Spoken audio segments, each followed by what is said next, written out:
கர்த்தர் நல்லவர், அவர் கிருபை என்றும் உள்ளது. ஆண்டவராகிய இயேசு கிறிஸ்துவின் நாமத்தினால் உங்கள் ஒவ்வொருவருக்கும் அன்பின் வாழ்த்துக்கள். செப்டம்பர் 10ஆம் தேதியாகிய இன்றைக்கும் தேவ கிருபையும் சமாதானமும் உங்களுக்கு உண்டாயிருப்பதாக. இன்றைக்கு நாம் தியானிக்க போகும் வசனம் பிரசங்கி 9வது அதிகாரம் 10வது வசனம். செய்யும்படி உன் கைக்கு நேரிடுகிறது எதுவோ அதை உன் பலத்தோடே செய். செய்யும்படி உன் கைக்கு நேரிடுகிறது எதுவோ. ஆண்டவர் இந்த பூமியில் நம்மை வாழ்ந்திருக்க செய்கின்றார். கருவிலே காப்பாற்றி இந்த பூமியிலே ஆண்டவர் நம்மை கொண்டு வந்து நமக்கு தேவையான சகல காரியங்களையும் நமக்கு கொடுத்து அழகாய் உடுத்துவித்து போஷித்து அருமையாய் நடத்துகின்றார். ஒவ்வொருவருக்கும் ஒவ்வொன்றை நேரிட பண்ணுகின்றார். அப்போது நம்ம கைக்கு என்ன நேரிட பண்ணுகிறாரோ அந்த காரியத்தில் அந்த வேலையில் நம்ம எப்படி இருக்கணுமா, நம்ம முழு பலத்தோடு செயல்பட வேண்டும். செய்யும்படி உன் கைக்கு நேரிடுகிறது எதுவோ. ஆண்டவர் உங்களை எந்த ஸ்தானத்தில் வச்சு எந்த எல்லையில் வச்சு நடத்தும்படியாக உங்களை குறித்து வைத்து அதில் உங்களுக்கு நேரிட பண்ணுகிறாரோ அந்த காரியத்தில் நீங்கள் உங்கள் முழு பலத்தோடு செய்யுங்க என்று கர்த்தருடைய வசனம் சொல்லுகிறது. பிரியமானவர்களே, அன்பு சகோதர சகோதரிகளே, நீங்கள் ஒருவேளை நீங்கள் செய்கிற வேலை, தொழில் அல்லது உங்களுக்கு ஸ்தானம் இதெல்லாம் உங்களுக்கு சில நேரம் நான் ஏன் இந்த வேலையை செய்கிறேன், ஏன் இந்த பிஸ்னஸை நான் பண்ணுறேன், இது எனக்கு பிடிக்கவே இல்லை, இது எனக்கு நன்மை கொடுக்கவே இல்லை, இது கடினமாக இருக்குது, இது சமாதானமே இல்லை என்று சொல்லி கர்த்தர் உங்களுக்கு கொடுத்திருக்கிற வேலை மற்றும் தொழில் இவைகளை குறித்து நீங்கள் ஒரு திருப்தி இல்லாமல் நீங்கள் காணப்படலாம். ஆனால் வசனம் சொல்கிறது உங்களுக்கு என்ன நேரிட பண்ணுகிறோம், நீங்கள் என்ன செய்கிறீங்களோ அதை பலத்தோடு செய்யுங்க. படிக்கிற பிள்ளைகளாக இருந்தால் உங்கள் படிப்பில் நீங்கள் படிக்கிற இந்த நாட்களில் படிக்கிறத விட்டுட்டு மற்றவங்களை பார்த்துட்டு நீங்கள் நான் அப்படி தான் நம்மளும் இருக்கணும் அப்படின்னு நினச்சிட்டு படிப்பில் கவனக்குறைவாக இருக்கக்கூடாது. படிக்கிற காலத்தில் நீங்கள் முழு பலத்தோடு படிங்க. அதே போல் நீங்கள் என்ன வேலை செய்யலாம், ஒரு கிளர்க்காக இருக்கலாம் நீங்கள், அல்லது நீங்கள் ஒரு ஆஃபீஸராக இருக்கலாம், அல்லது சாதாரண ஒரு கூலி வேலை செய்யலாம், நீங்கள் ஆட்டோ கூட ஓட்டலாம், அல்லது ட்ராவல்ஸ் வச்சு கார் ஓட்டலாம். இப்படி நீங்கள் என்ன வேலை செய்தாலும் அதில் நீங்கள் உண்மையும் உத்தமமாக உங்களுடைய முழு பிரயாசத்தோடு பண்ணுங்கள், முழு பலத்தோடு செய்யுங்க.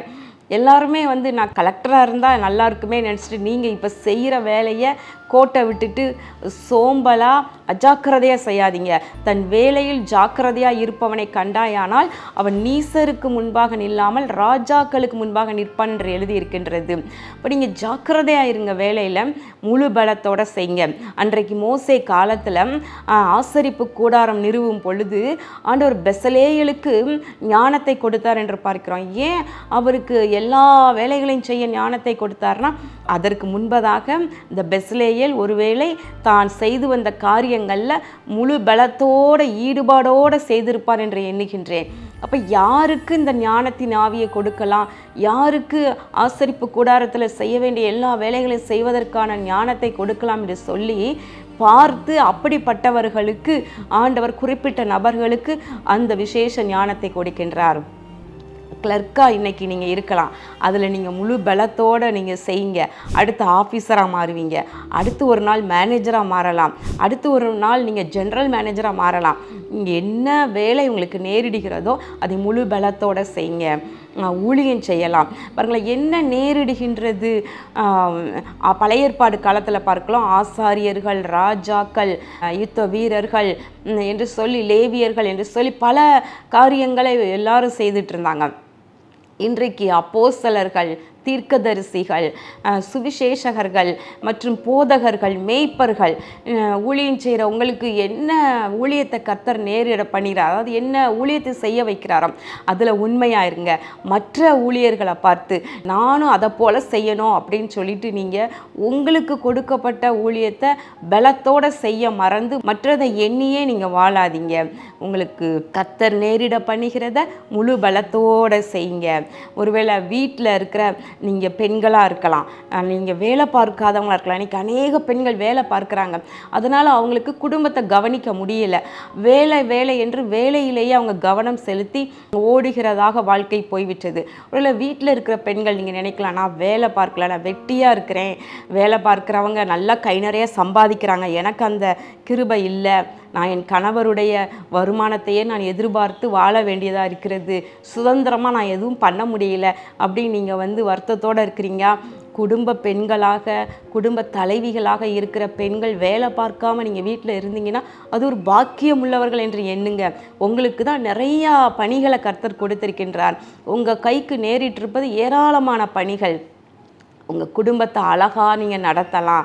நீங்கள் உங்களுடைய கணவரை கவனிப்பது, கடமைகளை செய்வது, பிள்ளைகளை வளர்ப்பது, கடமைகளை செய்வது, வீட்டினுடைய பொருளாதாரத்தை நீங்கள் கவனிப்பது, வீட்டிற்காக குடும்பத்திற்காக மன்றாடி நிற்பது, இப்படி போன்ற பல பொறுப்புகள் உங்களுக்கு இருக்குது. உங்கள் கைக்கு நிறைய காரியங்களை நேரிட பண்ணி இருக்கின்றார்.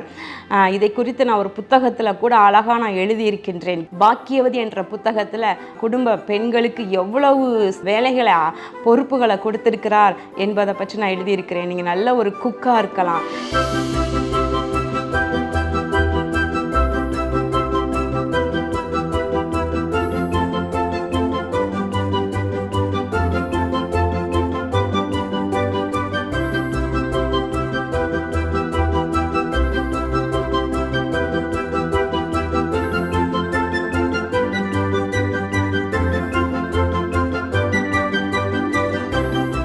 நீங்கள் நல்ல ஒரு மன்றாட்டு வீராங்கனையாக இருக்கலாம். இப்படி அநேக பொறுப்புகள் உங்களுக்கு உண்டு. பிள்ளைகளுக்கு நீங்கள் சொல்லிக் கொடுக்கும்போது நீங்கள் ஒரு டீச்சராக இருக்கிறீங்க நீங்கள்.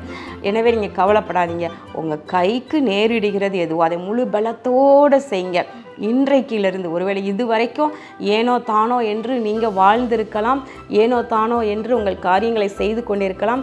இன்றைக்கு ஒரு தீர்மானம் எடுத்து சின்ன வேலையாக இருந்தாலும் நீங்கள் அதில் முழு பலத்தோடு செய்து பாருங்கள். அது கர்த்தருடைய ஆசீர்வாதம் விளங்கும். கண்களை மூடி ஜெபம் பண்ணுவோமா? எங்கள் அன்புள்ள பரலோக பிதாவே, இதோ இந்த நாளிலும் செப்டம்பர் 10ஆம் தேதியாகிய இன்றைக்கு நாங்கள் தியானித்த வசனத்தின்படி எங்கள் கைக்கு செய்யும்படி நீ நேரிட பண்ணுகின்ற எந்த காரியத்தையும் நாங்கள் முழு பலத்தோடு செய்ய எங்களுக்கு கிருபை செய்வீராக. இயேசு கிறிஸ்துவின் நாமத்தின் நல்ல பிதாவே, ஆமேன். கர்த்தர் இந்த நாளிலிருந்து ஒரு பெரிய மாற்றத்தை உங்களுக்கு கொடுப்பாராக. உங்கள் வாழ்க்கை ஆசீர்வாதமாக இருப்பதாக. ஆமேன்.